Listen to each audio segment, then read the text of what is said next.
I request everyone to kindly mute their audios. I request you to kindly mute the audio.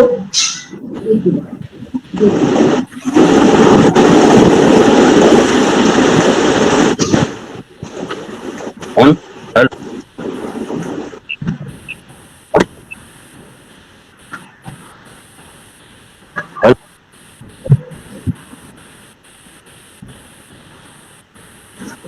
Perfect. Nelson Mandela rightly said, education is the most powerful weapon which you can use to change the world, and that it is the greatest engine of personal development. A very warm good morning to one and all present here. I, Yagika Goyal, from Faculty of Social Work, the Maharaja Sayajirao University of Baroda, take this opportunity to welcome you all to today's webinar on social implications of National Education Policy 2020, jointly organized by Faculty of Social Work and Internal Quality Assurance Cell, the Maharaja Sayajirao University of Baroda, with the support of Social Work Forum and National Service Scheme. Today, we would attempt to reflect upon the foundation pillars of the NEP 2020 and its overall implications. To begin with, I request Brijesh sir from our technical team to kindly play the MS University song.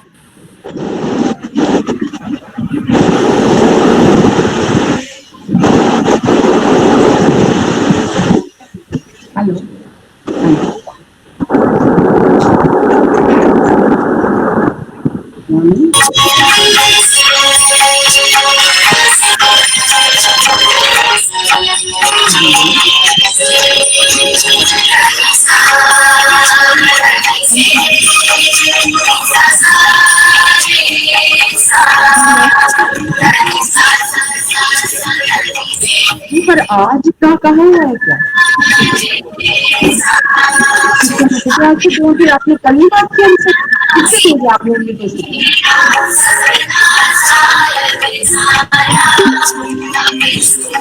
जैसे पहले आज 2 और थे तो मैं कितना है आपका?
Thank you so much, sir.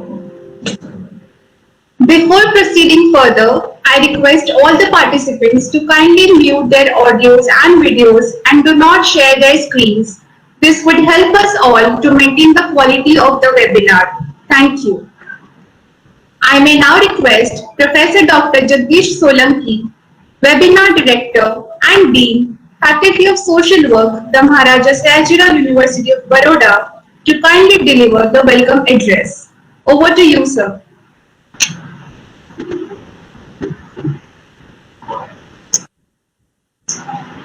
Sir, kindly unmute your audio.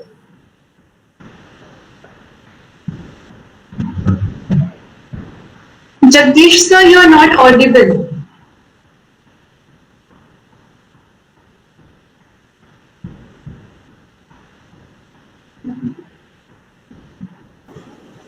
Now am I audible? Yes, sir. Good morning, namaskar to everybody.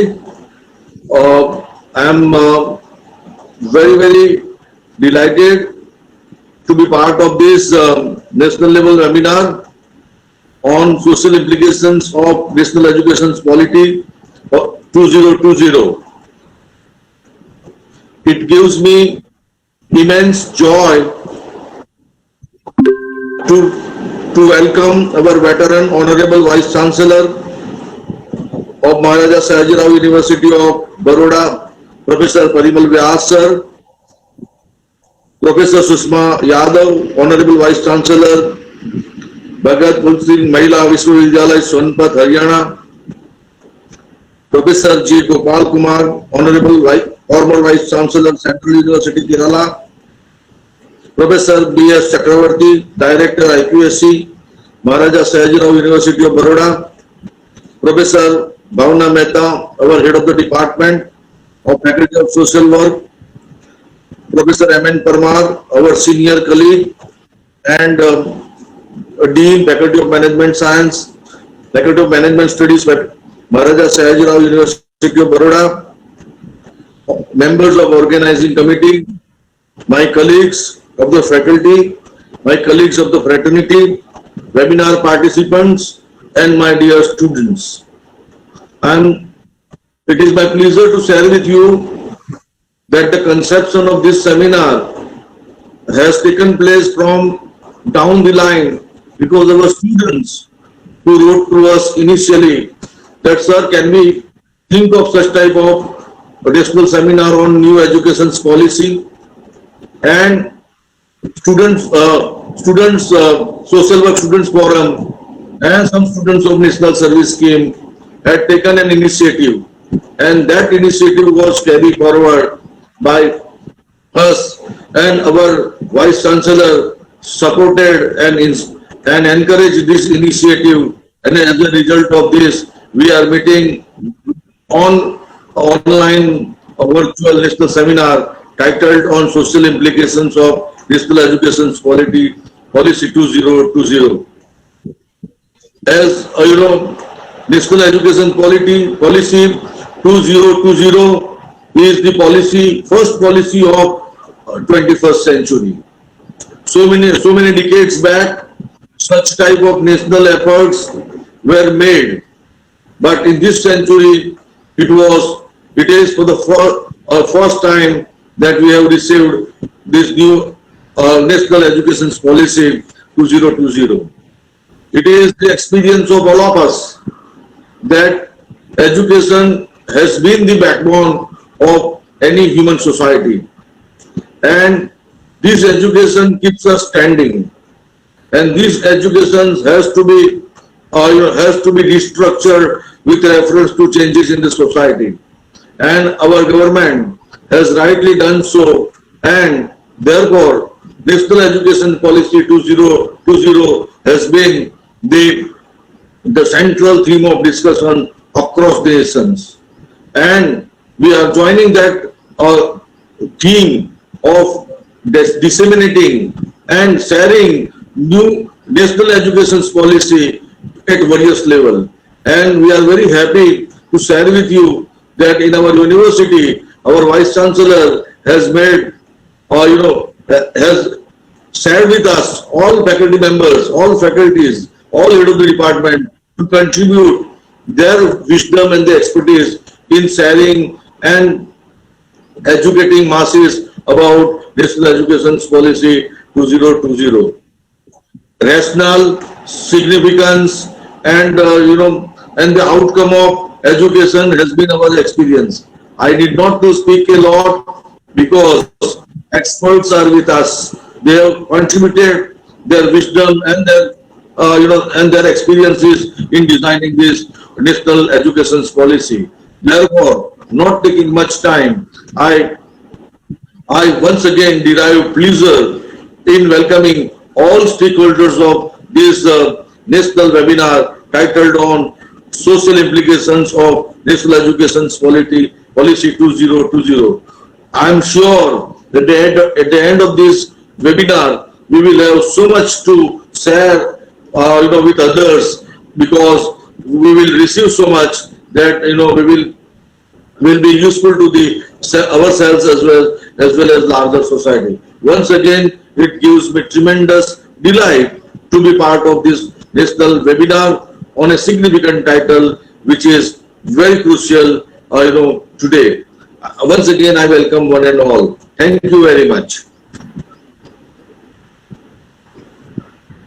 Thank you so much, sir, for your encouraging words. I now request Professor Dr. Bhavna Mehta, webinar convener and head of the department, Faculty of Social Work, and Dean OSD, Faculty of Law, the Maharaja Sayajirao University of Baroda, to kindly brief the gathering about today's webinar. Over to you, ma'am. Thank you, Yagika. Good morning and namaskar, everyone present here. Respected Honorable Vice Chancellor of the Maharaja Sayajirao University of Baroda, Professor Dr. Parimal Vyasji, Honorable Vice Chancellor of PPSM University, Professor Sushma Yadavji, Honorable former Vice Chancellor of Central University of Kerala, Professor Gopa Kumarji, the Dean of Faculty of Social Work, Professor Solanki, Director of Higher Payment Program, Professor Parmar, Director of IQAC of the University, Dr. Chakrabarti, Coordinator of the NSS program, Professor Sunita Nambiar, Coordinator of this program, webinar, Dr. Satish Kumar, and organizing team of Social Work Forum. I join the Dean of the Faculty in welcoming all of you virtually. It is good to see you, Professor Gopa Kumar and Professor Sushma Yadavji, virtually after a long time.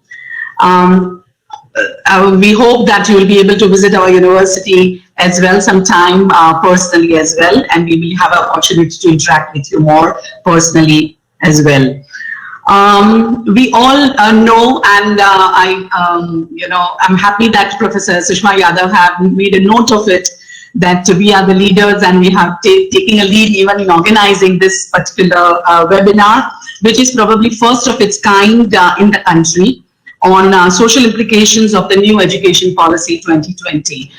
The Yagika has already begun with the Nelson Mandela's statement, and Jagdish Bhai has also said, we all know that education is surely a very, very important and powerful tool to bring about a social change, to empower society, to transform society, and to do anything that is required for the development. Without education, whether it's formal or informal, it is not possible.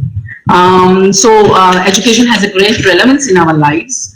And as social scientists and educationists say, that the purpose of any education is to preserve, number one, and second is to provide for change. And what the purpose of education is to preserve is preserving our values, beliefs, customs, rights, rituals, and knowledge that is makes the long-term survival of any society possible. And we are very proud that due to our own past rich heritage and what we have inherited traditionally from our ancient society, we are right now standing rock solid in this critical time in the world as well, where a lot of issues have happened all over the world. But in India, in spite of such a critical time, India has not stopped its raftar of development, and new things are coming up in all the directions. We have at one level, the foundation of the historic Ram Temple at the same time, the launching of new education policy, two things, happening at the same time. And a lot of economic initiatives are also taking place. So this is the subject of today's webinar, and as Professor Jagdish Solanki said, that the entire initiative is due to our students who are always agile and vibrant and stemming with new ideas. So they wanted to organize this webinar for themselves to understand and learn about it. and that's why we are all out here. So let's give a big round of applause for our students to take this initiative. And as the policy says, we will learn more about it. And our Honorable Prime Minister had said 3-4 days ago that the purpose of this education policy is to have critical thinking, innovative thinking, and to transform the country. So let's hope and we wish that it will not take soon, and we learn more about it from our esteemed speakers of the day today. Thank you. Over to you, Yadika. Thank you so much, ma'am, for your kind words. We are honored to have a very dynamic and vibrant personality amongst us, Professor Parimal Vyas, Honorable Vice Chancellor, the Maharaja Sayajirao University of Baroda. Sir, I request you to kindly address the gathering and mark the webinar opening. Over to you, sir.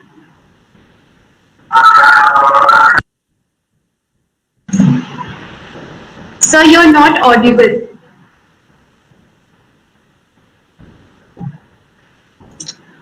Suprabhat, Namaskar. I hope now I'm audible. I have reached to all of you. Yes, sir. It's great to be with all of you, and especially when we have an eminent expert on the subject themed on social implications of the national education policy. Honorable Professor Susma Yadav ji, once again, thank you very much, Professor Yadav. You decided to address participants on a topic which is of a great significance and relevance.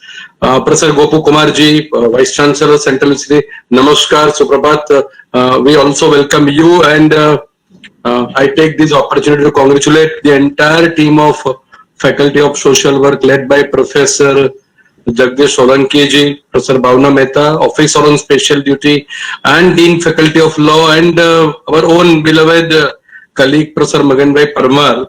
As usual, Faculty of Social Work is the first faculty to kickstart the deliberations as desired by the Ministry of Human Resource Development and the University Grants Commission, that now it is our collective responsibility to reach out to all the stakeholders, and it's a matter of great pleasure for all of us, because on 7th of August, Honorable Prime Minister, when he addressed the nation, and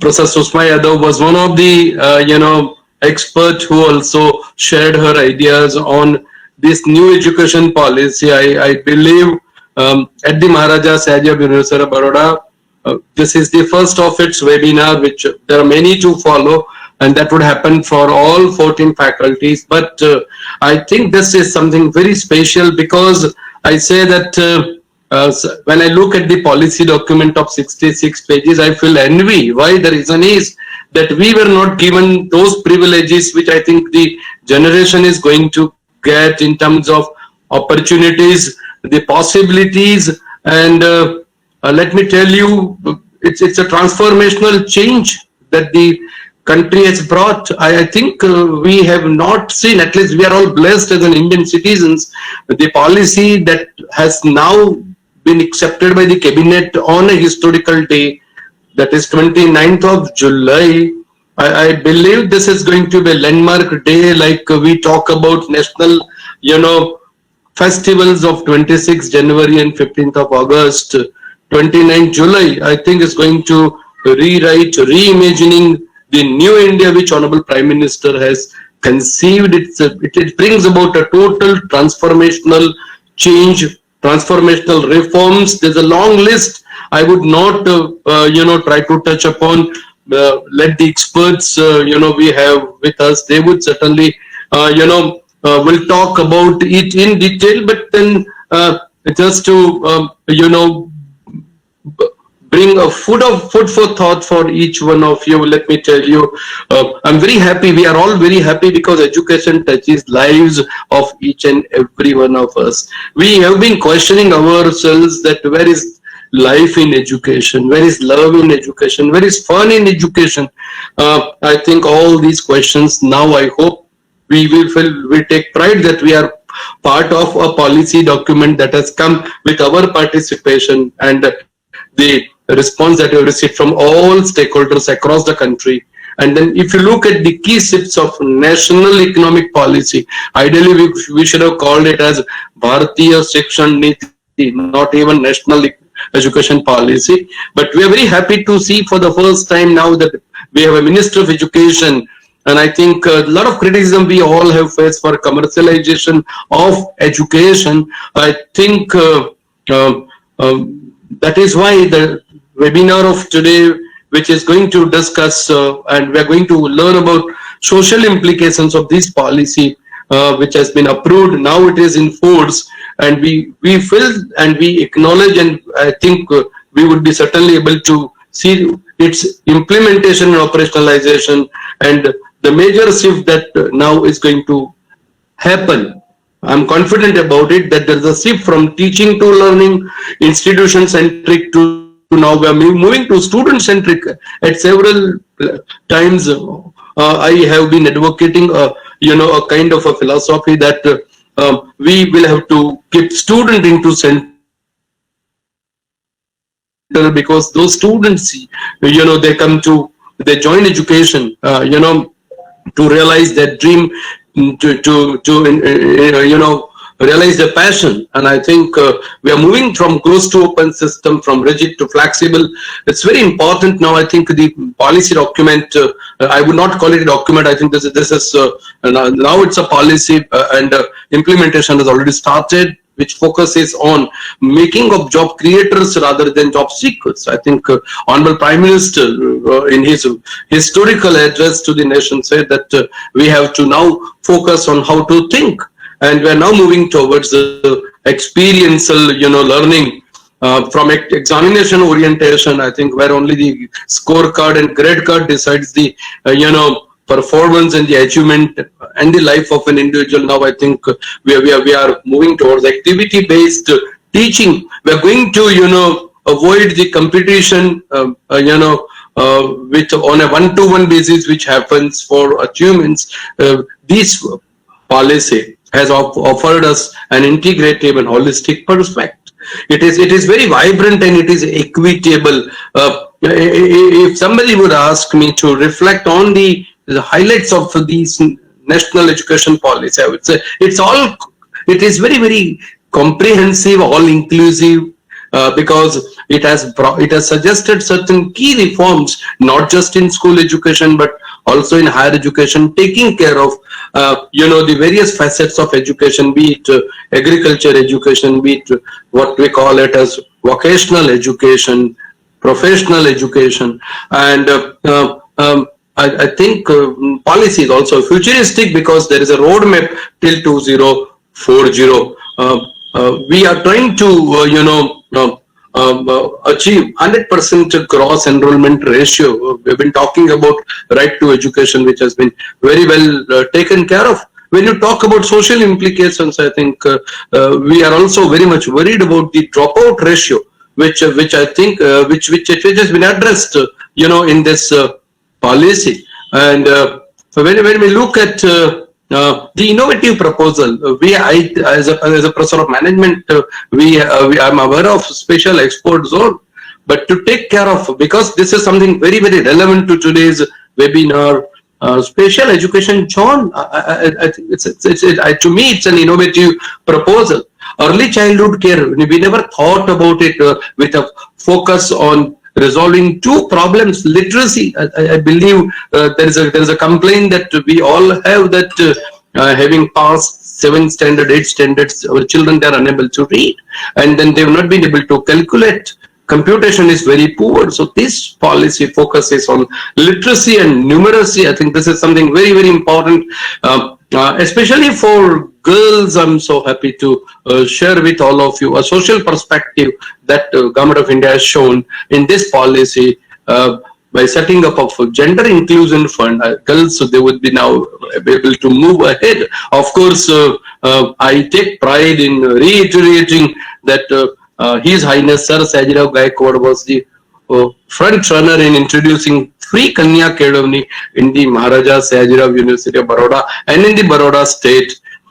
this policy document also brought about structural, revamping, be it at the school level or be it at the college level. One of the important proposal which is going to have a far-reaching social implications would be building of social complex. For the first time in the history, Government of India through these policies talking about sharing of resources, not just technical resources or laboratories, but sharing of, I would say, the human resources, so that students, when they have to study in small schools, they will not be deprived of, learning.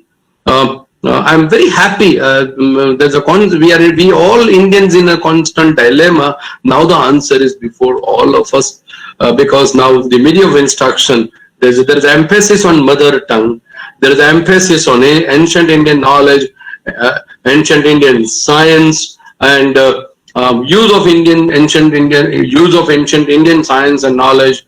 Focus on Indian languages. I am very happy, and I'm very happy to share with you that in the Maharaja Sayajirao University, with great pride we say that we have, we in fact we have been able to take care of teaching and research of almost all Indian languages as well as few of the foreign languages. There is a proposal for numeracy commission. One very interesting highlight which is going to have a big impact in terms of social, perspective and implications would be the value education, the emphasis and focus on constitutional values to instill the right kind of values, duties and responsibilities to, build an Indian citizen to realize the philosophy of our Indian culture, Vasudhaiva Kutumbakam. I think now that would happen with an emphasis on constitutional values in this policy.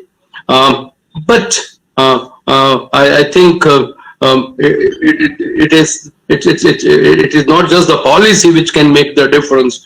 All those faculty members who are attending, I would request them that we really need to go through study and see to it that we take this policy document to all the stakeholders, we make them understand, and we contribute to the best of our abilities in ensuring that this implementation of national education policy, not just a document, but in the true spirit, Honorable Prime Minister talking about Atmanirbhar Bharat. I believe this is a new era of education, demacolization of education that has had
Hello. Yes, sir. Please continue. Some technical hint. Thank you very much for an opportunity. No issues, sir. No issues.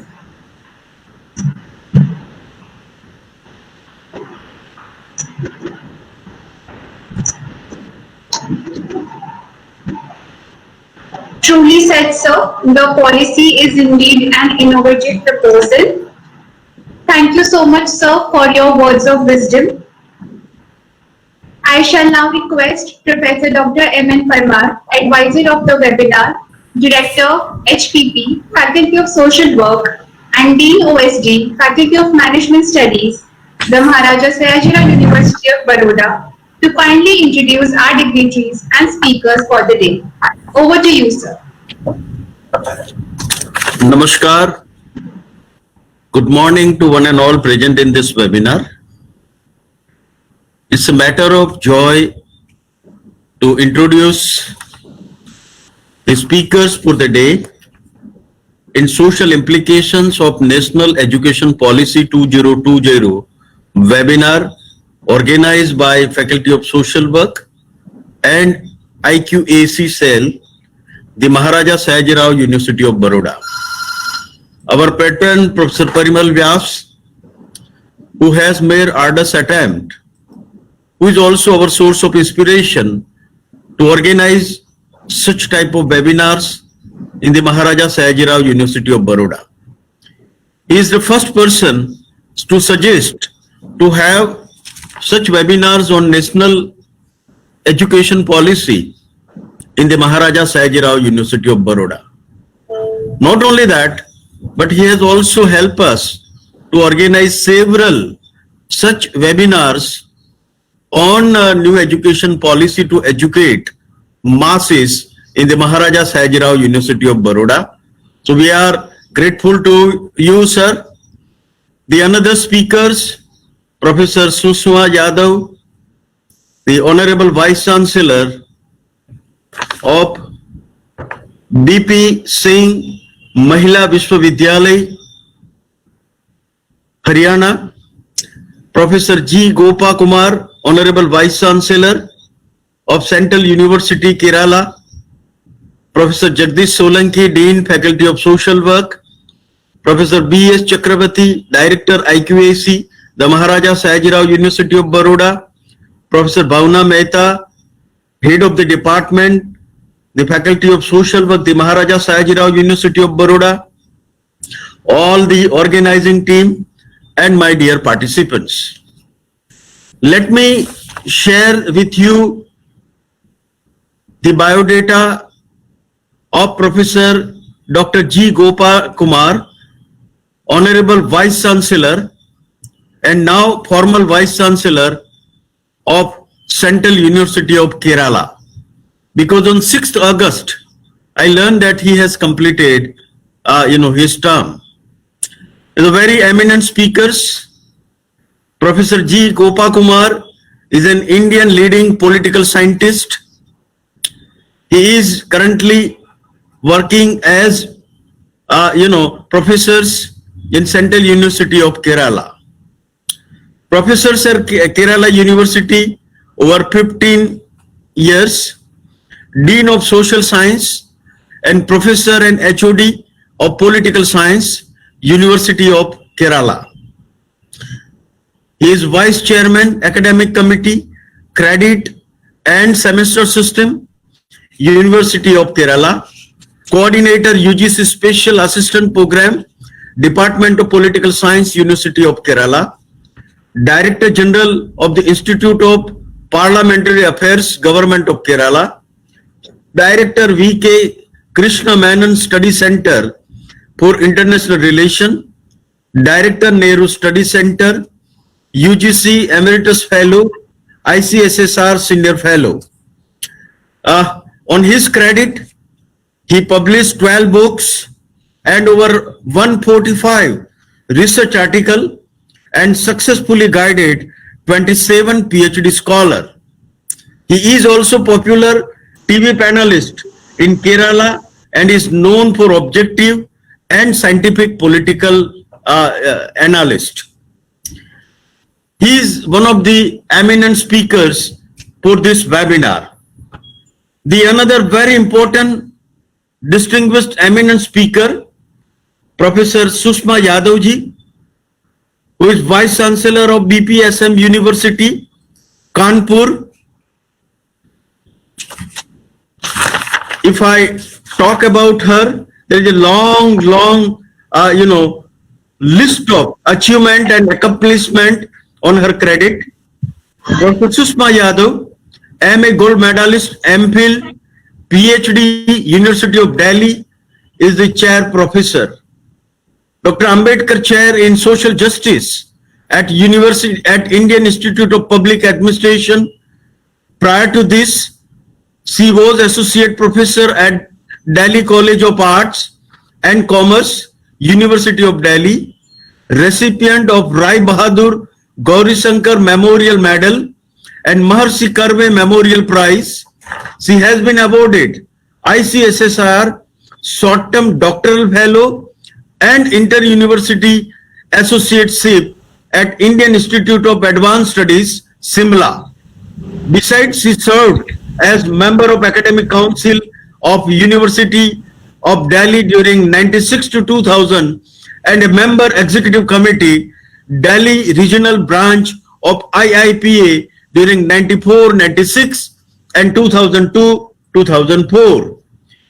With a rich experience of over 30 years of teaching and research, she has authored, edited, co-authored, co-edited around 10 books, including Center-State Relationship, Secularism and Indian Tradition, Political Culture in Post-Independence India, so on and so forth. At IIPA, she prepared and introduced core course on social justice for 32nd APPA participants 2006-07, as well as a module on social justice for most of in-house training program. She also successfully undergone direct trainer skill on experiential learning tools, a training of trainers program sponsored by IIPA, Conference on Administrative Reforms and Ethics in Governance, organized by Federation of Indian Chamber of Commerce and Industry. Refresher training of trainers workshop on gender budgeting, organized by Ministry of Women and Child Development at NIPSID, International Conclave on Case Study Teaching and Faculty Development, conducted by Harvard Business School at Indian Schools of Business at Hyderabad.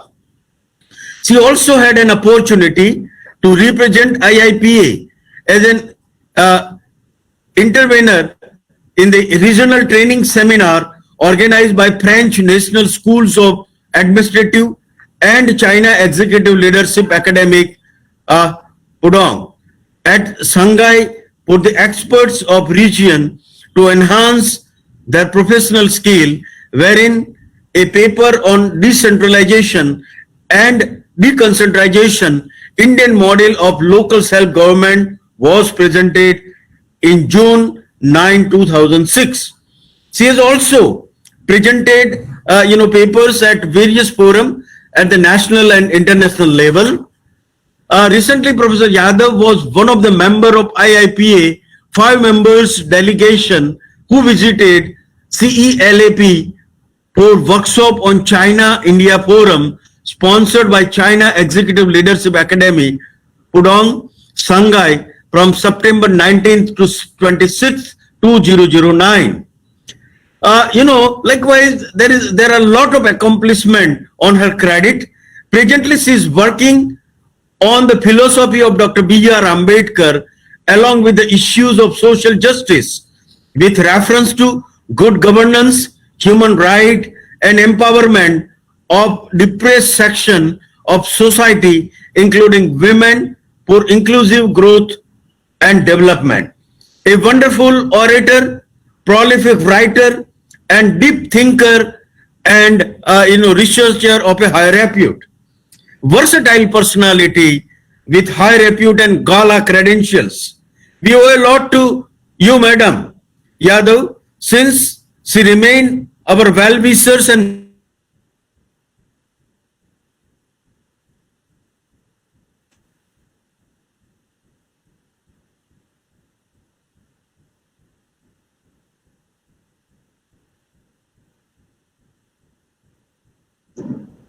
हम सुन नहीं पा रहे हैं sir.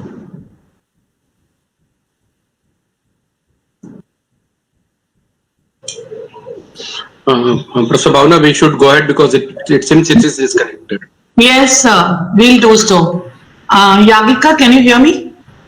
Yes, ma'am. Yeah, so maybe we can start with the first speaker. Yes, And ma'am. meanwhile, I'll call up and do the needful. So you can begin, Yagika. Yes, ma'am. We shall now begin with our sessions for the day.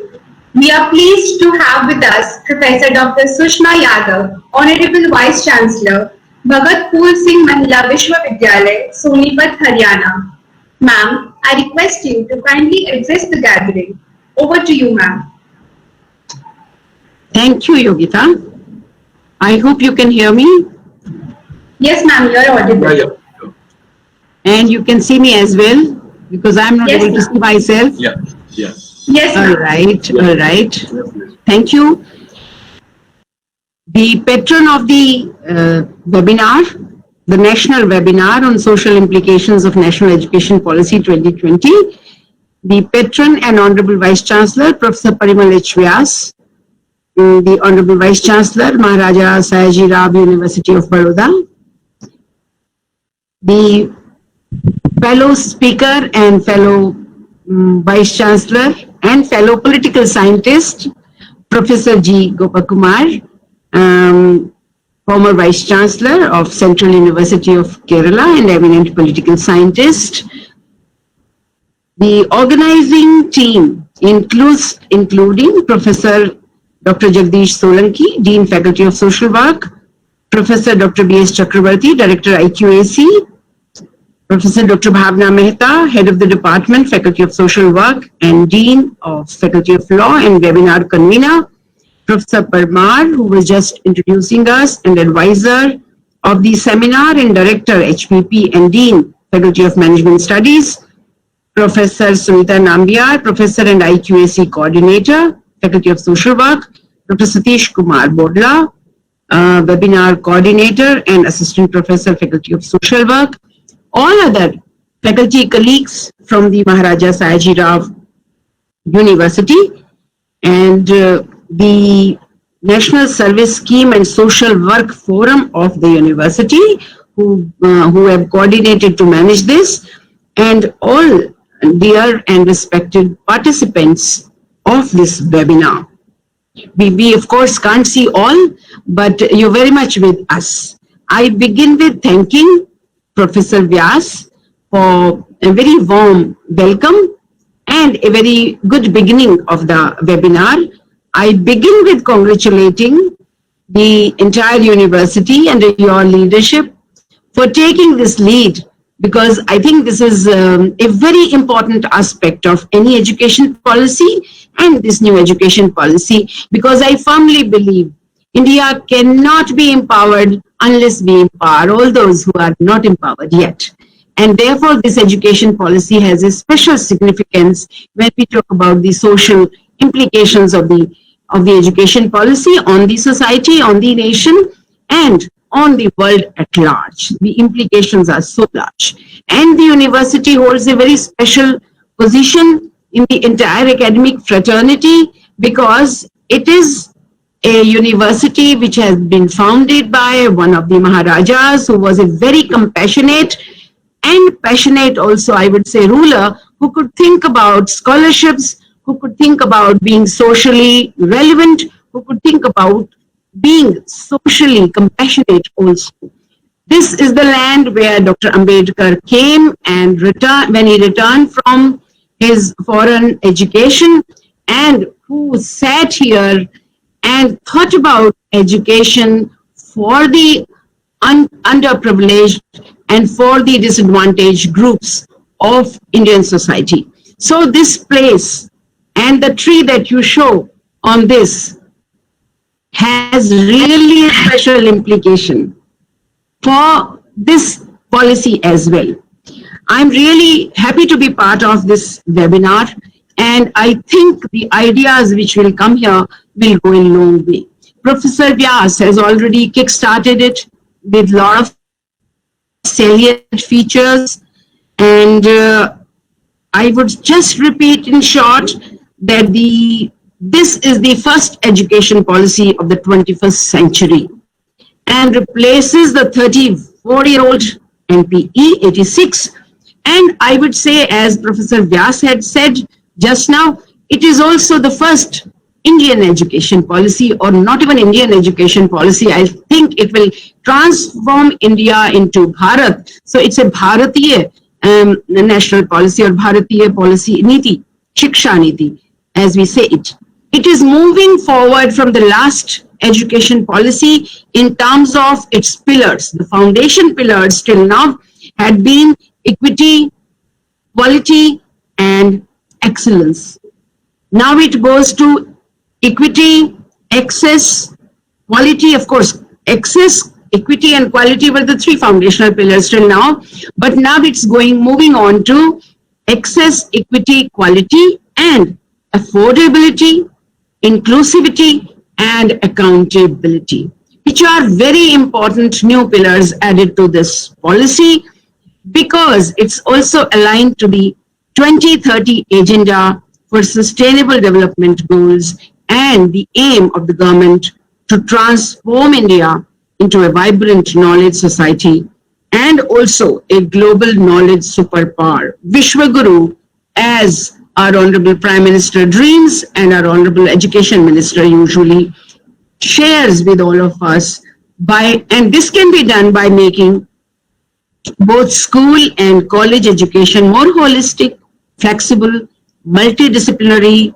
suited to these present 21st century needs, and also aims to bring out the unique capabilities of each student. We must all remember that education is the basic tool of converting a human being into what he or she is capable of, bringing out the best from the student, which the existing educational policies, paraphernalia, paradigm structure has not really been able to do it. We find educated people around us who do not know what to do.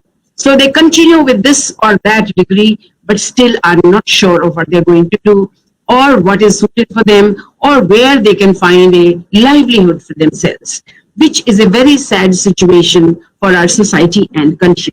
And why go to Nelson Mandela? I think Dr. Ambedkar is a living evidence of the power of education, that education can in fact empower all those who are otherwise disadvantaged, who are otherwise deprived, who are otherwise on the margins or the marginalized. I think it was sheer education and power of knowledge which made Dr. Ambedkar the father of Indian Constitution and a person who comes out high in the eyes of people as well as the educated or knowledgeable society, or knowledge society as we call it. He is really respected and regarded all over the globe for different reasons, but one person I would say who made a mark on the world by sheer education and the power of education and knowledge which he got through that he is remembered not because of his family being in power positions, but because of his own worth, his own credit, his own perspectives and efforts for the rest of the society and the complete nation as it is.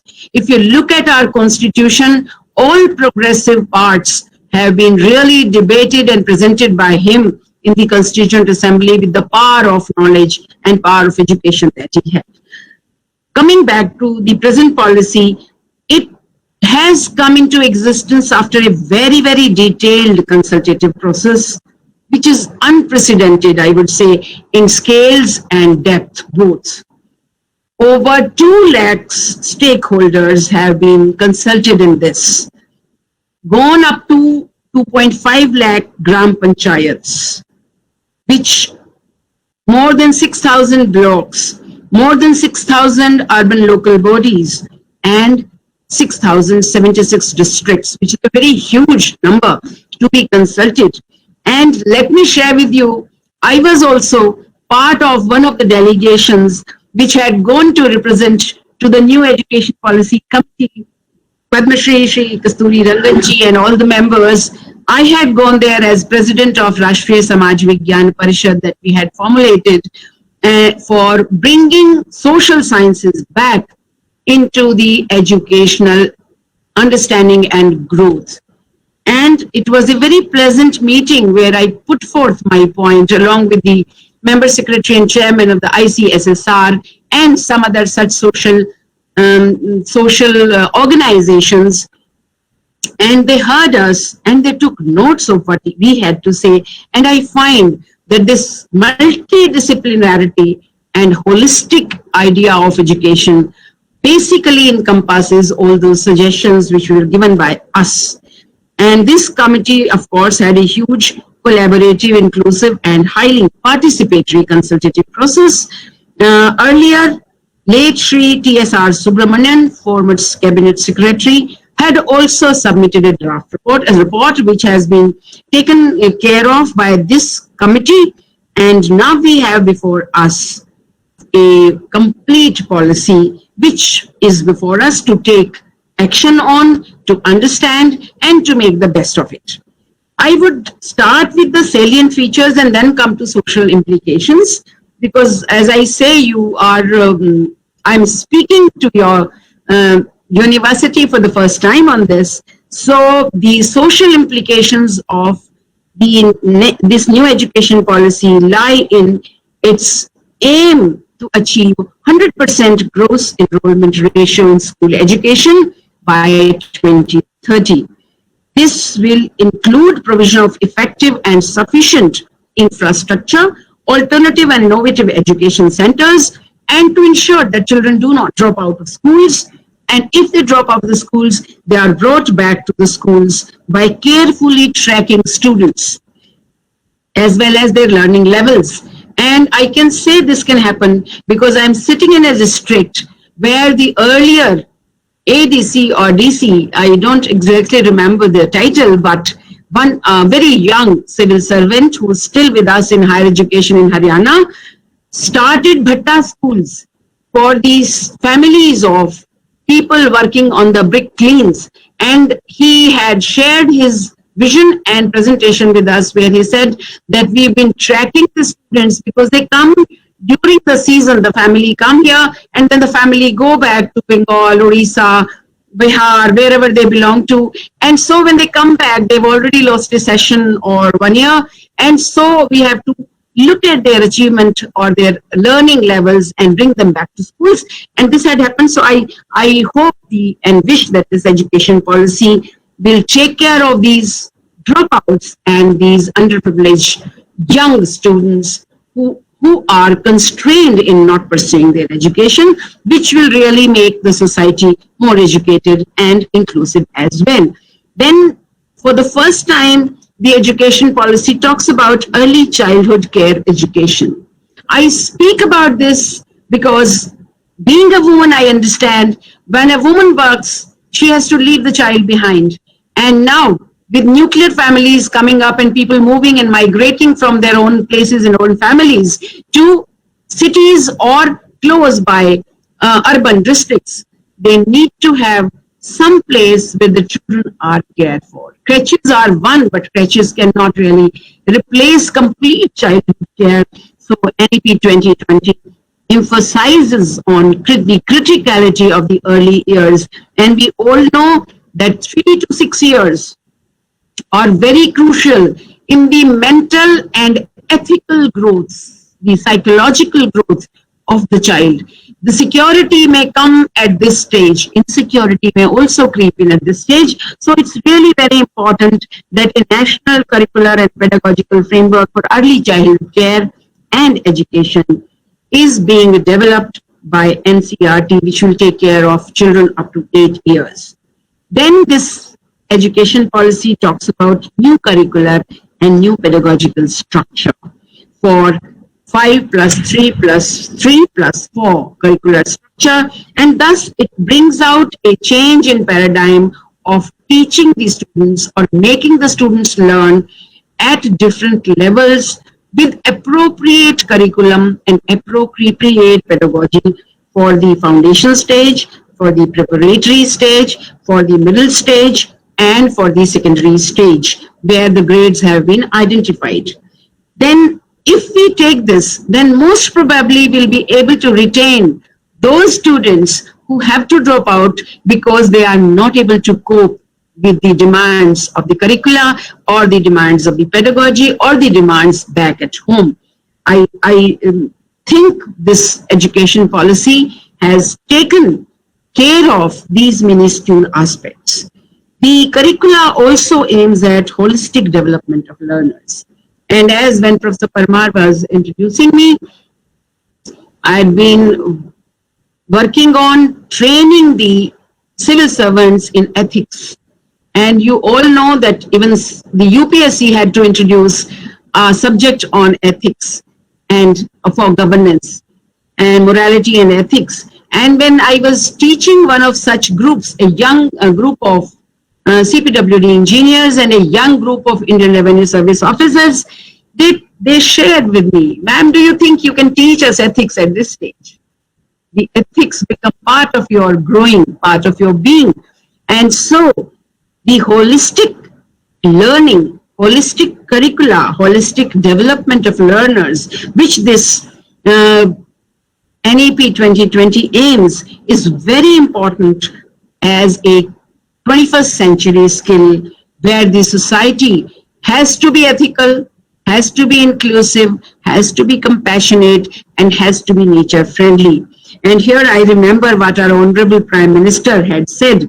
Our dear friend Professor Vyas and Professor Gopakumar must have heard that, but many of you may not have heard or may have heard also, but that's a very important part of the change that this policy looks at, because he said we want to change Indians from what to think to how to think, which means the process has to change, the procedure has to change, and the aims he put such beautifully, from Jad se Jag tak, Jad se Jag tak, from inanimate to we move to globe, from Manushya se Manavata tak, from being a living being to being a humane person, from old times or ancient times to modernity, अतीत से आधुनिकता और अधुनातन तक, प्रकृति से प्रगति तक, from nature we move to environment and progress. And he also said from compassion to passion. If we can really enliven the passion of all, that would really be a wonderful achievement of the education policy. It does away with rigid separation between arts, sciences, and between such streams which were earlier watertight, between extracurricular and curricular activities, between vocational and professional streams, etc., which is required in this century. So it also, as Professor Vyas has just mentioned, looks at attaining foundational literacy and numeracy, and a national mission on foundational literacy and numeracy is required to be set up in the vision of the new education policy for students or learners, early learners from grades 1 to 3. And this is the first step towards the improvement of the standards of education and understanding or learning by the students. It also aims at multilingualism and also recognizes the power of language. We've had long fights between English and Hindi, or Hindi and the rest of the languages. I think it's time to come above these petty fights, and we must try to learn more languages. And it's very, very clearly evidenced research that a child learns the best in one's own language, the mother tongue, which is spoken at home. And then if a child wants, one can learn as many languages as one wishes. Our Dear Prime Minister Narasimha Rao ji was one living example.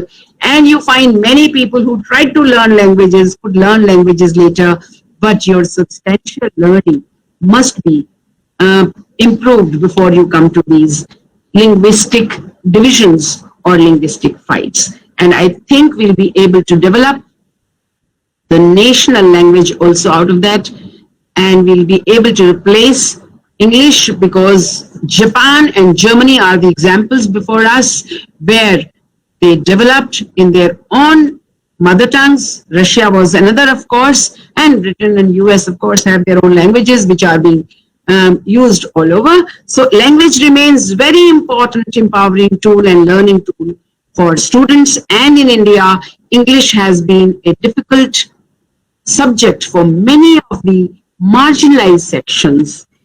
But we have to find a midway where we do not deprive them of this also, but make them learn in their own languages as well.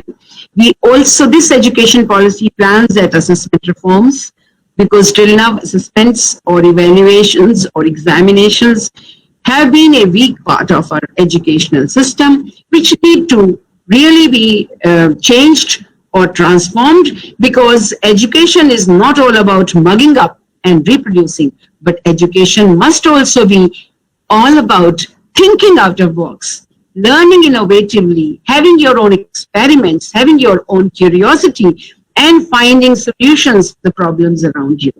And therefore, the National Assessment Center and PARAK, beautifully called PARAK, Performance Assessment Review and Analysis of Knowledge for Holistic Development, has to be set up as a standard setting body for setting norms, standards, and guidelines.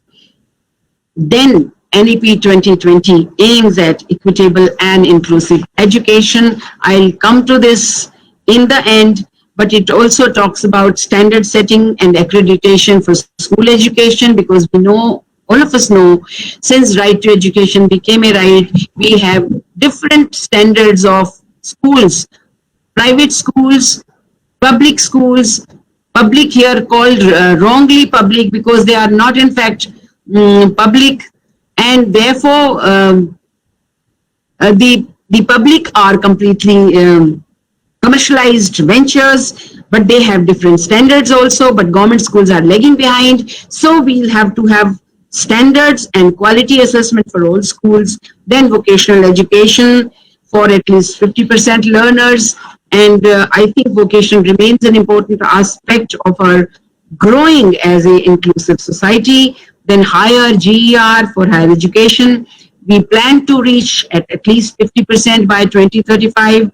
And we also talk about the model public universities for holistic and multidisciplinary education, called MERU, Multidisciplinary Education and Research Universities, because university is not again all about degree awarding. University is all about creating that thirst for knowledge and finding solutions for the problems around. It talks about a very rationalized institutional architecture with research-intensive universities, teaching-intensive universities, and autonomous degree-granting colleges. So it talks about autonomy to a very, very great extent. It also talks about a national research foundation, because research funding in India for research has been, or higher education has been, a really tough task, and especially for social sciences where they were very, very minuscule places. And it also talks about effective governance and leadership of higher education institutions, which is important. It talks about motivated, energized, and capable faculty, which of course remains important for any higher education or education as such. Then it talks about regulation and accreditation and teacher education also, which is important. It talks about a mentoring system, National Mission for Mentoring. And since I was a member of UGC for last 3 years, and thankfully I've been again nominated to the commission, we had been talking about this mentoring system, because we find in India there are very good universities, there are very good colleges, and there are not so good universities or not so good colleges. If they become in a mentor-mentee relationship, a support and nurture relationship, I think it will benefit both, and it will benefit the nation much more. And that remains very important. Now, I am coming now, I leave some parts to Professor Gopakumar because I really can't cover, and I have a very capable colleague after me, but I'll just refer here, and I am looking at the watch also, it's almost 12:11. So, equitable and inclusive education. It talks about special emphasis to be given on socially and economically disadvantaged groups, which include gender identities, female and transgender individuals. It talks about socio-cultural identities such as scheduled castes, scheduled tribes, other backward classes and minorities. It talks about geographical identities such as students from villages, small towns and aspirational districts. All those who have ever faced it will find how one feels when one goes from a remote village to a town or a metropolis. I think it's a different world altogether, and they need special nurturing and care. Then people, individuals with disabilities, including learning disabilities, which till now had not been a part of our thinking to a very great extent, maybe 20, 30 years before. Then we started thinking about such people, and also different socio-economic conditions such as migrant communities, migrant labor children, low-income households, children in vulnerable situations, victims of or children of victims of trafficking, orphans, including child beggars, which remain a real question mark of our development, and the urban poor whom we see on roads.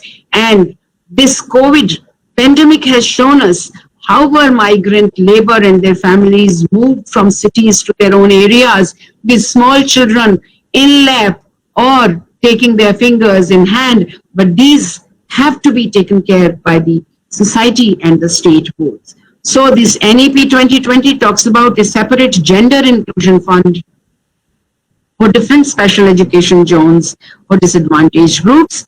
It talks about taking care or nurturing the special skills of the children with disabilities, or the Divyang, as we call, a very beautiful name given by our Honorable Prime Minister, because every disadvantaged child, you can see carefully, has some very, very extraordinary skill which needs to be nurtured by the education system and by their teachers. It also talks about beautifully of encouraging establishments of more Bal Bhavans as special daytime boarding schools for the children who can't go to the other creches or paid boarding schools, for art-related, career-related, play-related activities.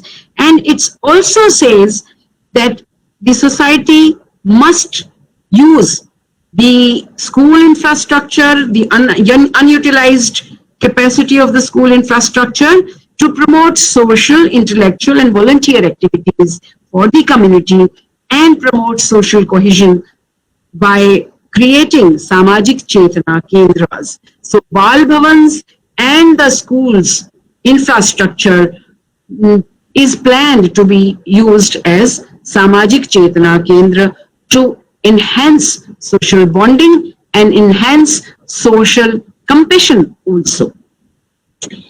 If we take care of these, I think we'll be able to move to a society which our Honorable Prime Minister talked about, where we can all think with our passions, do what we can do the best, and make India proud of our achievements.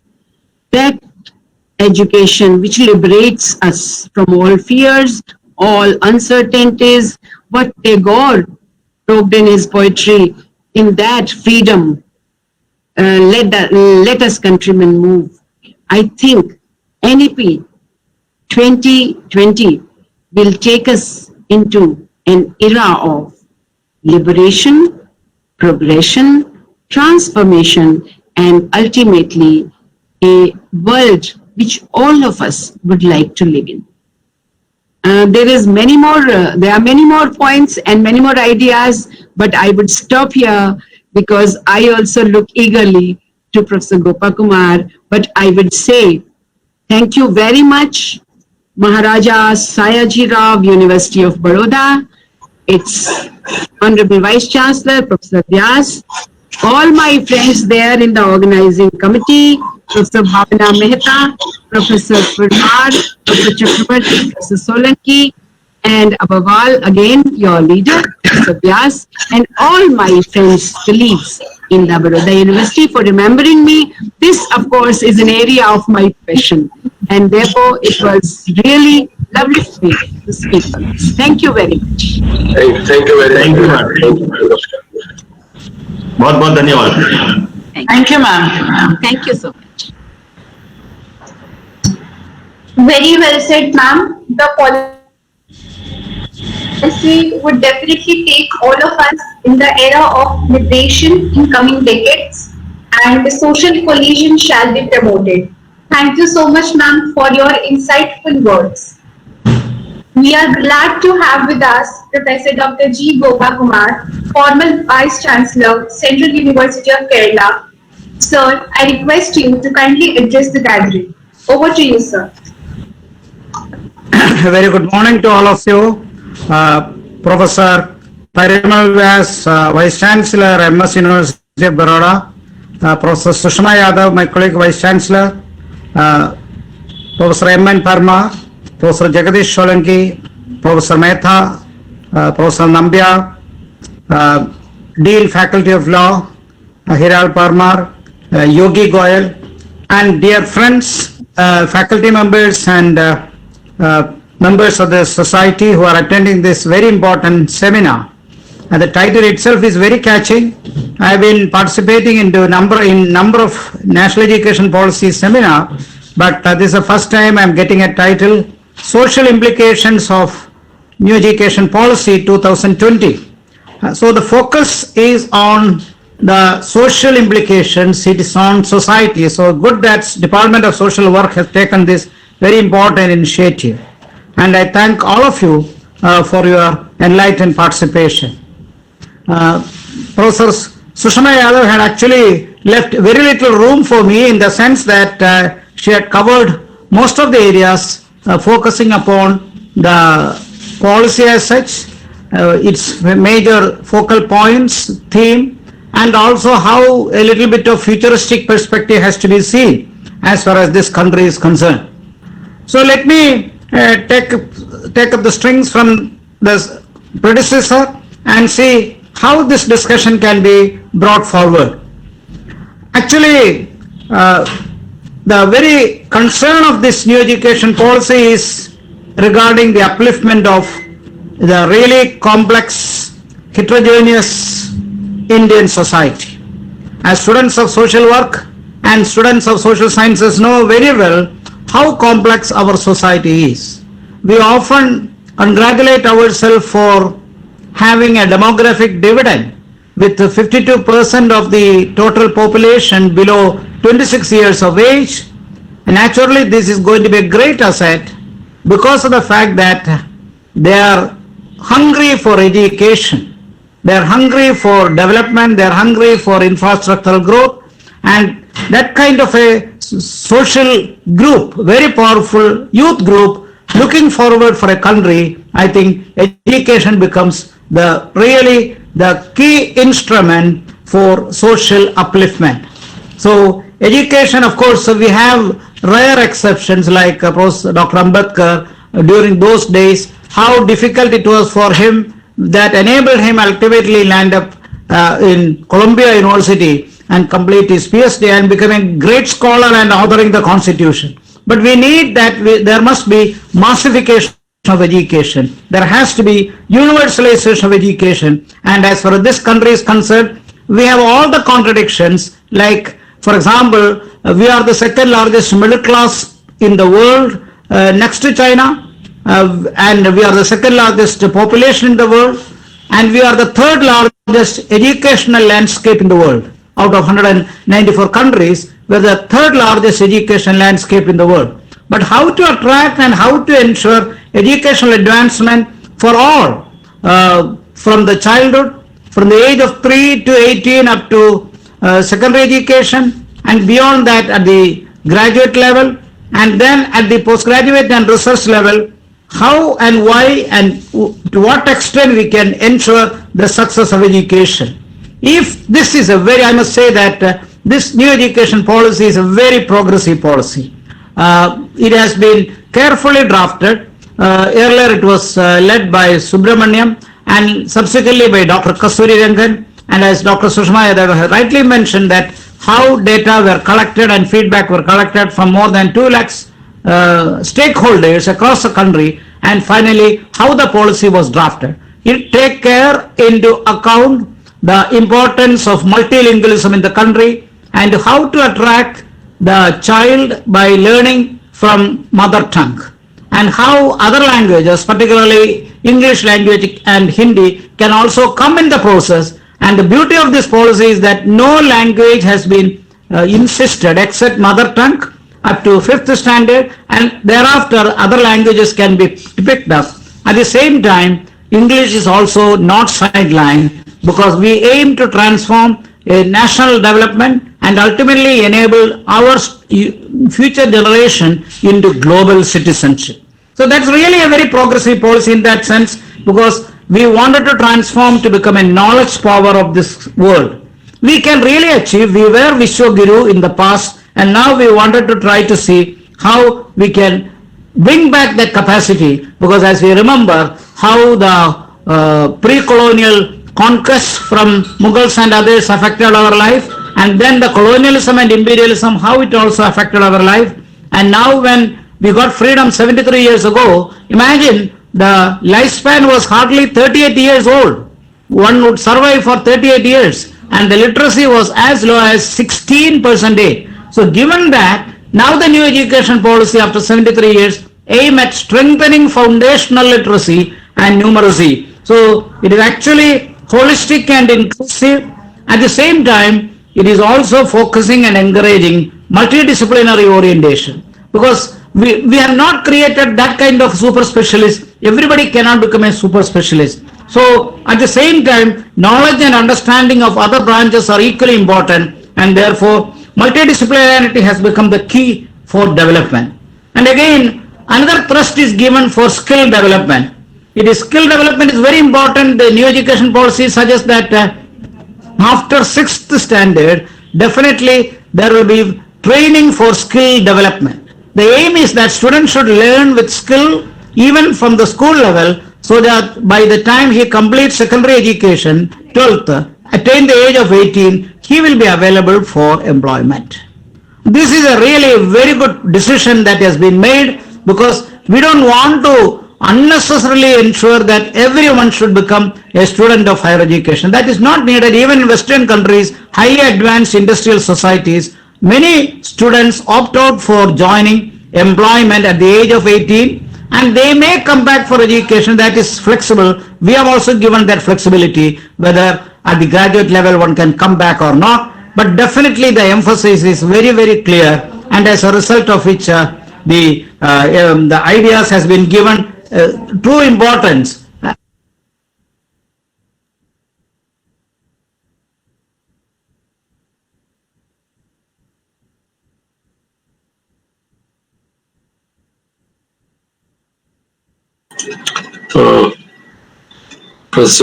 Yes.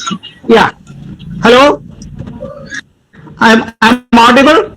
Yes, sir, you are audible. Yeah. So the emphasis on skill orientation, so that after 18 years he'll get a job.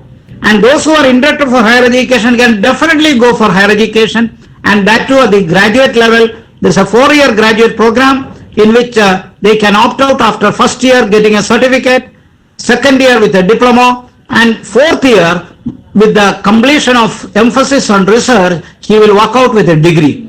And the PG program has been reduced to 1 year. So these are drastic changes. But if you ask me which exactly has attracted me more, I would submit that the commitment to have 10% of public expenditure on education and 6% of the GDP share to be earmarked for education. That is a landmark, I must say, it's a paradigm shift. We were all demanding and requesting that at least 6% of GDP should be earmarked for education. This has come.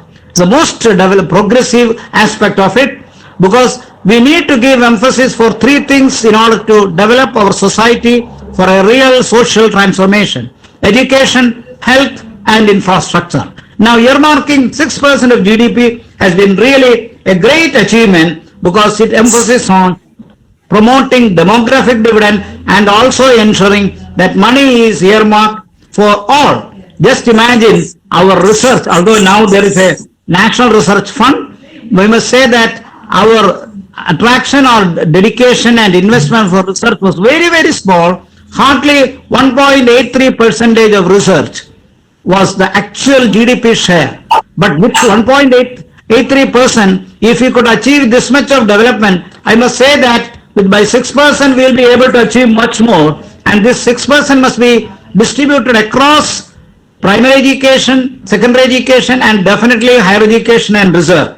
This is very, very important, and the education policy gives emphasis on innovation and research, and also ensuring that gross enrollment ratio reaches 50% for higher education and 100% for school education within 10 years. And again, we have a great challenge. I must say two major challenges. One is digital divide, where exactly now we are meeting on webinar, through webinar, and through webinar we are able to connect further,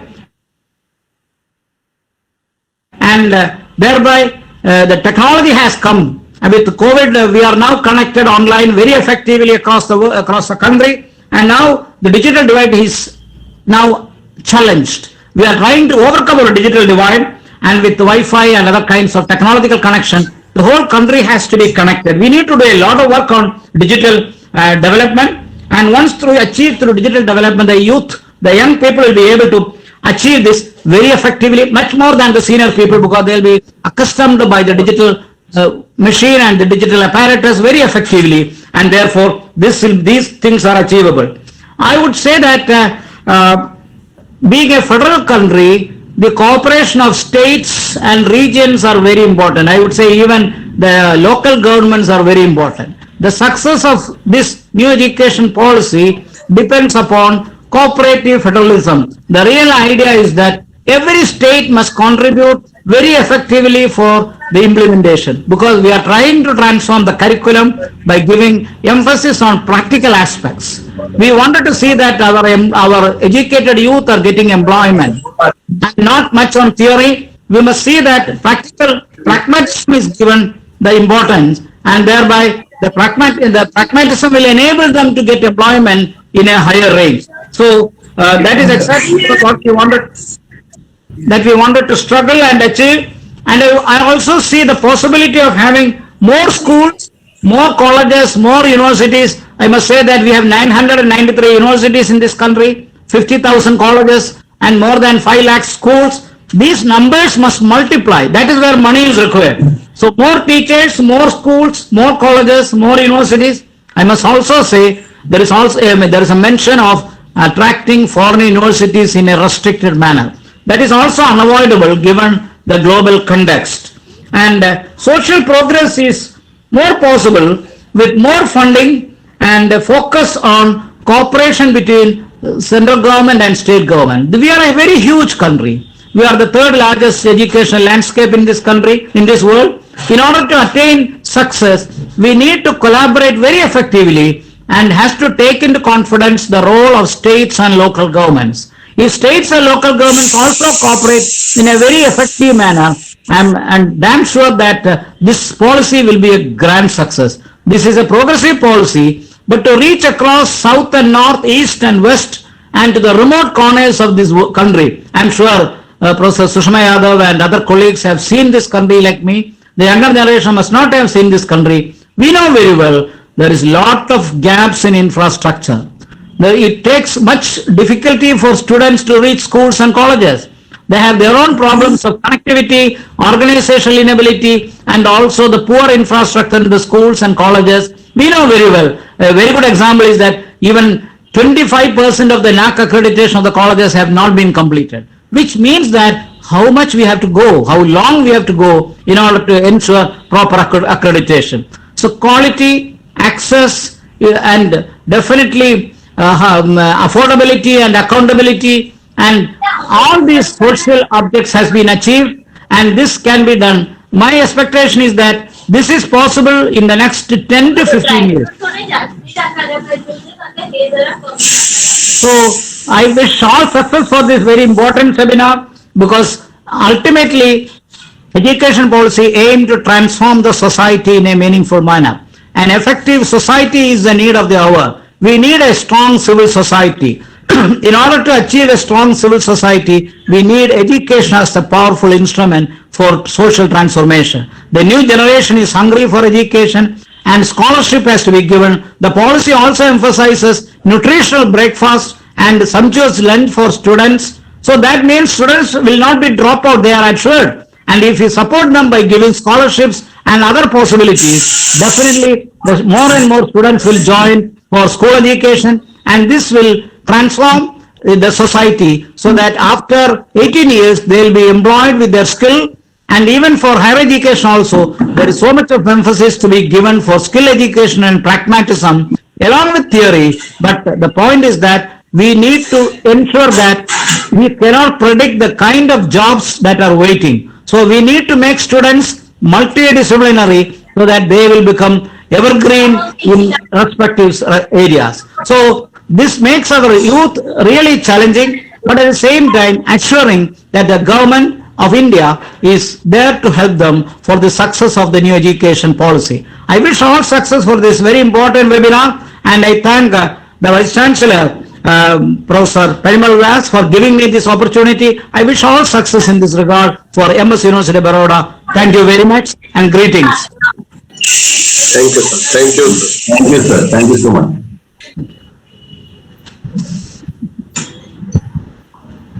Very well said, sir. Strong civil society is the need of the hour, and this educational advancement shall act as a catalyst in the process. Thank you so much, sir, for your insightful words. Thank you.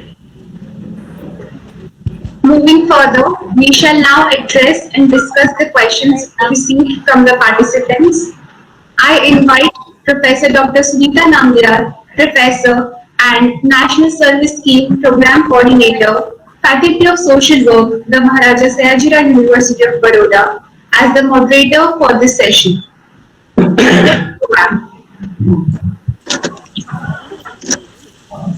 Hello, greetings from my end, sir, to all the respected speakers for this webinar.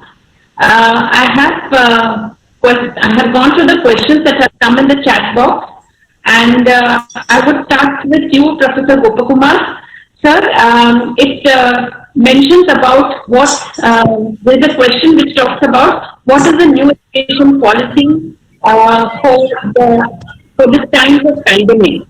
And I would also reframe this question in terms of, the reverse migration that is taking place. We've been seeing this not only in state of Kerala, but also the country over. Professor Sunita, can you just repeat the question, please? There is a question about what does the new education policy have for this times of pandemic. So I would reframe it that when we are seeing more particularly reverse migration happening from the urban areas to rural areas, how do we make our rural areas, our rural communities more capable of handling this demographic dividend also, as you had told in your speech? So what does the new education policy have for this youth who is really looking back to rural areas? Thank you. Thank you. During the COVID season also, we have found how difficult is this, because the unskilled migrants who moved to different parts of the country for employment found it difficult even to get back, because they cannot maintain a family without job, nor there are facilities for the educational advancement. My answer to this question is precisely that with the help of the new education policy, let us ensure educational infrastructure to develop in a rapid manner. Let there be an infrastructural revolution as far as educational advancement is concerned. I would say more schools, more colleges, more facilities, so that students, these migrants, they will not feel sad, nor they will have much difficulty in moving out. And at the same time, facilities are also available for industrial development. Once with industrial development, there will be opportunities for the unemployed youth to get employment. If industrial advancement, whether it be small, medium or minor or even major, I must say, industrial development is essential. And our skilled youth who after this new education policy will be absorbed by industry. In other words, my humble suggestion is that industrial development along with service and agriculture development has to come across the country on a uniform manner. Now, unfortunately, this is not happening. Some parts of the country are industrially developed, and even in those states where industrial development is there, some parts are not. So we need to emphasize on that, so that wherever the employment youth has to move across, whether they are migrant or labor or any category, they will also find educational facilities are available at their doorstep. This is not there now. That is a real problem. Urban scenario is different, but I am speaking about the rural scenario. You asked me about the rural scenario. So exactly on that count, we need to spread and make educational infrastructure universally accessible. Otherwise, the whole concept about access will become meaningless. So let us have more institutions and let us have more teachers. I foresee the possibility that. Thank you. The important, sir. Can I add on this? Yes. Professor Nambiar? Because the questioner, the person who asked question talked about this. So first of all, let him be clear that this new education policy has not been made for the pandemic, but it must be able to tackle pandemic-like situations. And I think its idea of flexible curriculum, flexible entry and exit points, community engagement, curriculum-based projects, and value-based projects will surely make us a better society to tackle such pandemics. And that's where the relevance of new education policy lies in tackling pandemics like this. Because if you have lost one term, you may not be asked to lose the complete course or complete year. Here lies the relevance of new education policy, and I hope combined with what Professor Gopakumar says, this would be able to satisfy the student or faculty colleague who asked this question. Thank you. Thank you, madam, for adding on into that. Thank you, sir, for also answering that query that came up from our webinar participants. Professor Sushma Yadav, madam, there is a question in which talks about what is there in this new education policy to empower women other than the gender inclusion fund. So can you lay more emphasis on the gender inclusion fund? How does it talk about empowering women or bringing them again? Because we're seeing that those women, students are doing well, still there are lots of social blocks in their empowerment into the stream of society. So what does this new education policy talk about? Madam. Well, I would say, besides the gender inclusion funds, what I talked about first, the Bal Bhavan Kendras, the early childhood care, the Samajik Chetana Kendras, the idea that comes out in this education policy will help the women especially, because if there's somebody to take care of the early childhood care of their children, they'll be able to move on in their higher education, in their research, in their career, everywhere. Then the flexibility which this new education policy envisions will be very helpful for women, because usually what happens is women grow in career and education and family almost at the same time in their youth. And therefore, for them, there is a problem. I, as Vice Chancellor here, find a number of applications from students who would like their term for research be extended, their term for passing the exam be extended because they got married, because they had a child, because, of such eventualities. And the flexibility this new education policy ensures would be very helpful for the growth of women and even transgenders who have other restrictions on their movements or compulsions of movements will be able to make the best of it. And when we talk about holistic education and we talk about value-based education, it will be very good, or it will prove to be empowering women, because after all, in the insecurity comes from where? Insecurity comes from uncultured youth, or a youth which is really deprived of values or is not trained and educated in values. So if this, police can never give you security, that's very short security. Security comes from a mindset which respects women, which gives them the due respect, regard and security out of their own understanding. And so, if that is part of the education system, as we are trying new education policy, it will help women grow much more. And I'm saying it because, again, I am now situated in a rural area and I face young girls and their mothers who say, ma'am, my child is insecure. The girl wants to study, but she cannot commute or she cannot face the eve teasers. We have to control that mindset. And then women are themselves very strong and powerful. They only need this respect for their unique roles and their unique personality.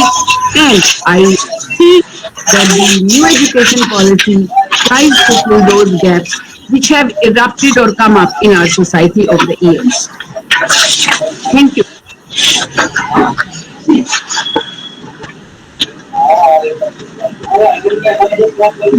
I hope it satisfies, Yeah, thank you, madam.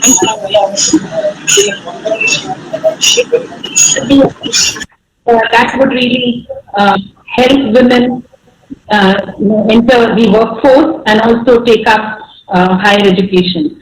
Sir, there is one more query that has come, one more question that has come. In a state like Kerala, Professor Gopakumar, this question is to you. The state of Kerala, higher education has almost had a very high benchmark. There are still challenges. What are the challenges you feel are still there, open, in spite of this new education policy? Or how does the new education policy address to those challenges in states which have already achieved good levels of literacy or have reached a benchmark? Sir. Yes, thank you. I understood the question. The tradition of Kerala was that it gave emphasis to education much prior to independence, and that enabled Kerala to achieve socially progressive and advanced. But the problem with the Kerala was that while it left out or found that agriculture was not cost effective, it could not move towards industrial advancement nor much to service sector, because other than government there was no possibility. So then came international migration, which enabled Gulf to open up and millions of youth could migrate to West Asia and other countries. My point is that while education and health enabled Kerala people to migrate in large numbers, because health and education are vital, but at the same time, what Kerala education lacked is skill development. Skill development was not happening. So with the result, many youth remained unemployment. We have more than 45 lakh youth unemployed in the employment, registered in the employment exchanges. So this unemployed youth found unemployed because they are educated but not accessible or not useful to any kind of vocation, because they lack skill. And since the lack of skill was fundamental in their restriction to promote further, it also impacted heavily on politics, and that led to heavy unrest in the campus. If jobs are available after 18 years, as the new education policy suggests, that was your question also, if with skill at the age of 18, if the students are able to get an employment, only those who are genuinely interested to higher education will remain in higher education. Here in Kerala, higher education became an opportunity for extended unemployment. That was the tragedy of it. So in order to overcome this difficulty, what this new education policy suggests is providing skill advancement from the level of 6th standard onwards. So one who comes out after 12th, he can get access provided industrial, small or medium industrial development takes place in Kerala or in the country, they can move out and get employed, and so that the demographic dividend can be properly tapped off. Unfortunately, Kerala scenario is very reverse in that sense. Although general education is good, they are useful only for service sector, but the service sector, mostly governmental service sector, not much in private sector. Even in private sector, you need some kind of skill for development. So skill advancement is the key for development for Kerala is concerned. Mercifully, this education policy has provided much for skill development. Kerala doesn't need much on education, on what we call literacy. Kerala doesn't need much on numeracy. We have both, but what Kerala lacks is skill development on particular trades or different trades as the job market demands, be it in Kerala, India or globe. So once that comes, I'm sure the unemployed youth will be occupational, will be used, and they can be properly employed, and their contribution will develop for social growth of the society as well. That's a very important and interesting question. Thank you very much. Thank you so much, sir, for addressing the question.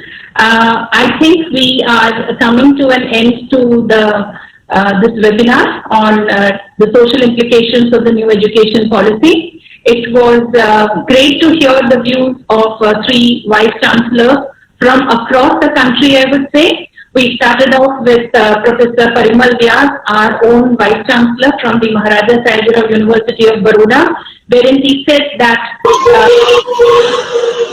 one of the pioneers who established and did a great deal for education, and that is where we are, the forebearers of education has been from the state of Baroda, and therefore we have a very high benchmark to achieve, and probably that is where we have taken this initiative also to have a discussion soon after the new education policy is out.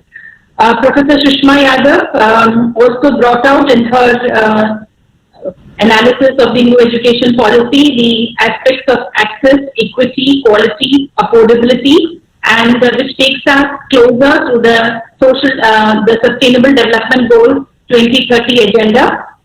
And this education policy also brings us closer to the global education and makes us one who is going to be a superpower.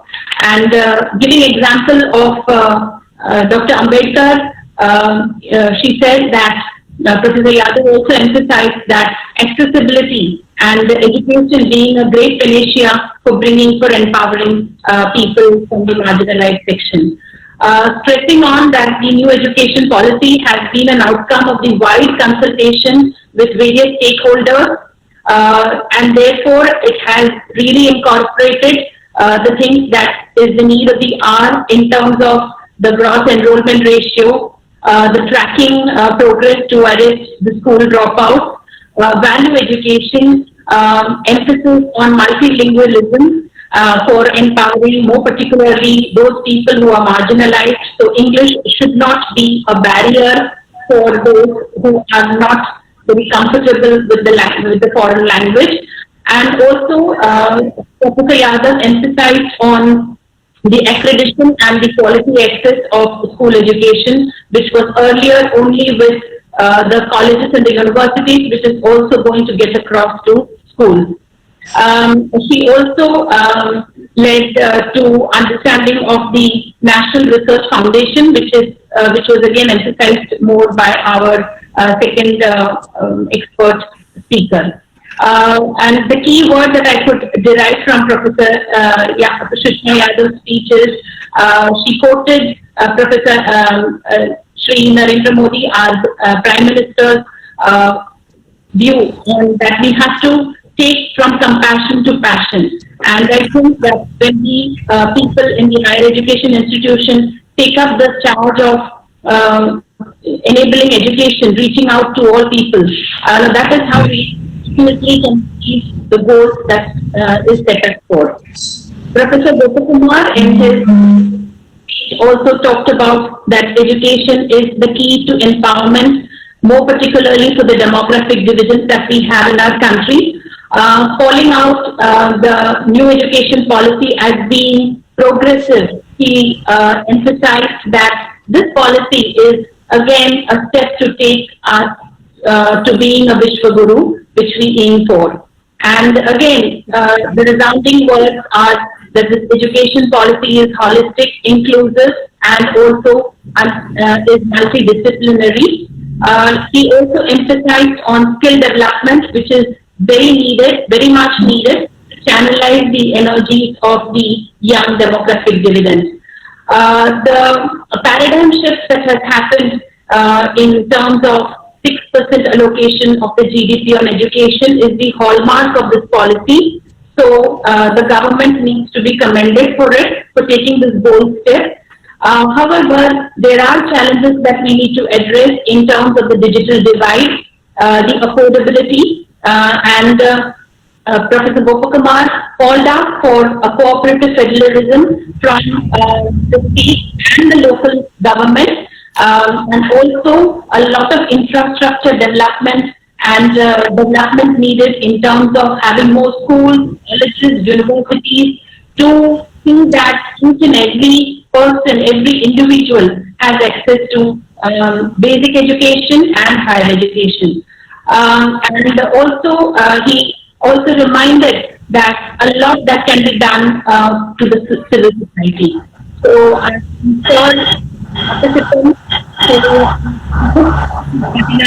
about 165 plus for 2 hours deliberation on the national education policy has really kept us engaged, and we've been glad that they have also addressed the questions that have been put forward and given their analytical and analyze them with their wisdom. I leave the conclusions of this webinar here, and I hand over to Yagika. Thank you so much. Thank you. Thank you so much, ma'am, for moderating the session and for presenting the concluding remarks. I now request Dr. Satish Kumar, Webinar Coordinator and Assistant Professor, Faculty of Social Work, the Maharaja Sayajirao University of Baroda, to kindly deliver the vote of thanks and mark the webinar ending. Over to you, sir. Thank you, Yagika. A very good afternoon to one and all present here.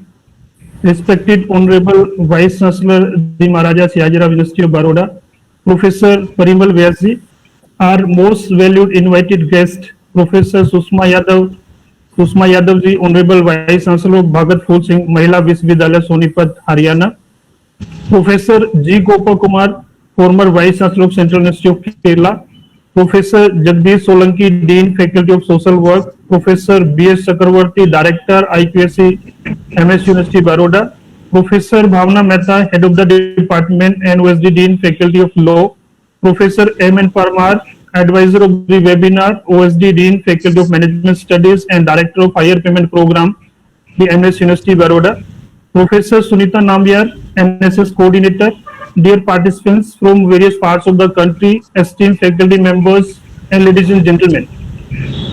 Friends, again, after listening Honorable Prime Minister's views on transformational reforms in higher education, in which our speakers of the day, especially our Honorable Vice Chancellor Parimal Vyasji and Susma Yadav ji were special invitee, it was a great opportunity to listen all the eminent speakers on social implications of National Education Policy 2020. It's my privilege to have been asked to propose a vote of thanks on this occasion. I, on behalf of organizing team, extend a very hearty thanks to the honorable speakers who blessed us with their presence and took out valuable time of your busy schedule. First of all, I would like to take this opportunity to place on record my hearty thanks to our vibrant Honorable Vice Chancellor, Professor Parimal Vyasji sir, for his ever-standing support and always motivating us for organizing such kind of events. Thank you so much, sir, for sharing your valuable time, insights, and gracing the occasion. I must mention our deep sense of appreciation and gratitude to Professor Sushma Yadav, Honorable Vice Chancellor BPS Mahila Vishwavidyalaya Kanpur Kala, for accepting our invitation and always to be very supportive.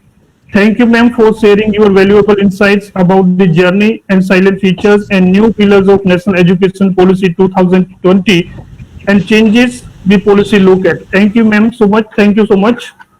I also wish to express my gratitude to Professor G. Gopal Kumar, former Vice Chancellor of Central University of Kerala, for gracing the occasion and enlightening us about the universalization of education, how again we can become the Vishwaguru and component of skill development in national education policy. And even, sir, very rightly mentioned other drastic changes of national policy. Thank you very much, sir. Thank you. Thank you, sir. As no program can become successful with a single person, so I extend my big thanks to the real backbone of the webinar, Professor Jagdish Solanki, sir, our Dean, Professor B.S. Chakravarti. He is, due to some technical reason, is not able to join. Director of Law, Professor Bhavna Mehta, Head of the Department and OSD Dean, Faculty of Law, Professor M.N. Parmar, Advisor of the webinar and OSD Dean, Faculty of Management Studies, and Professor Sunita Nambiar, NSS Coordinator, for obliging and being mentor of the program.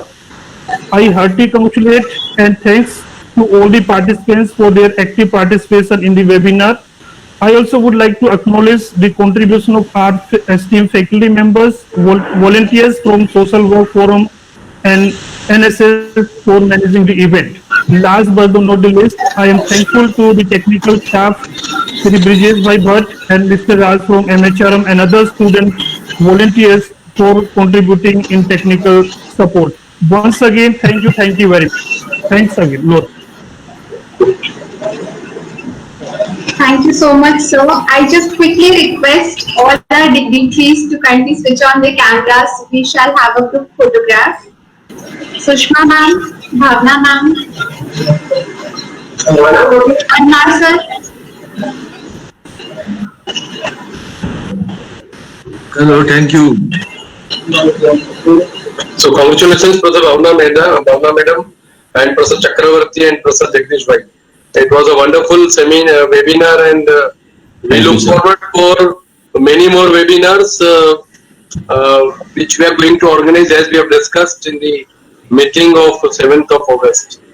And on behalf of University, once again, we appreciate the presence and support of Professor Sushma Yadav ji and Professor Gopal Kumar ji. We pray God that the life would become normal, and we wish you to visit our university in person in near future. Thank you very much, sir. Thank you. Thanks a lot. Thank you. Sushma ma'am, could you please switch on your camera for a group photograph?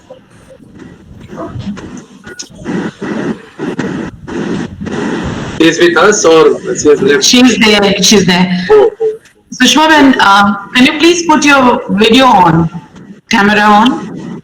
Sushma ji? Yeah. Yeah. All right. Yeah, namaskar.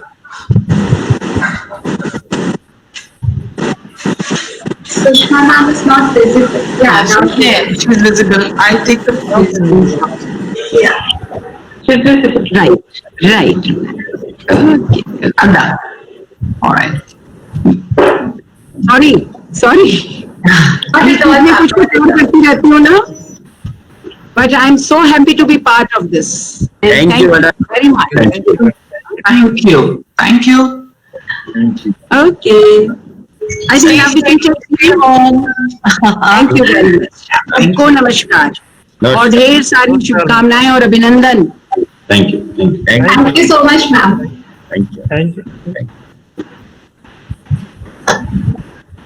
Dear participants, with this, we mark the webinar ending. Hope you all had a learnful experience. Stay safe and have a great day ahead. Thank you.